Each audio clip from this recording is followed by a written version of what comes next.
কিন্তু সব ফানিল লাগান বেটিন আর ফুড়িন আমরা দুই বেটায় খালি বেটিন তোর পিছে ঘুরতেই আছি ফুড়িয়ে হটাইতাম পারি না। এর মূল কারণ হইল গিয়া তুমি পুরা ইংরেজি জানো না, না আমি কিছুটা জানি।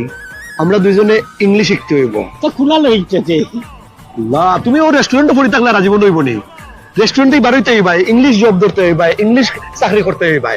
সারা জীবন খালি সিংহ মাল্লাই আর খাটতে থাকলাই এখন একবার বারো।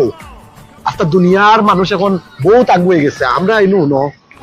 আমি বাক্কা আগে থেকে তোরা ইংলিশ চর্চা করছিলাম, আমি এখন রে বাবা পুরা ইংলিশ ভাষা শিখতে হইব আমার।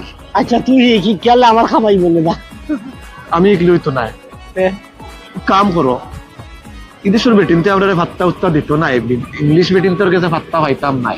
চিন্তা করতে তুমি ওটা করো, আমরা লাগে দেশেও বিয়া করতে হইব। হ্যাঁ কারণ আমরা এই কিতা করলাম কিতা না এটা তো আর মানুষে জানেন না। দেশে এটা বহুত ভালো ভালো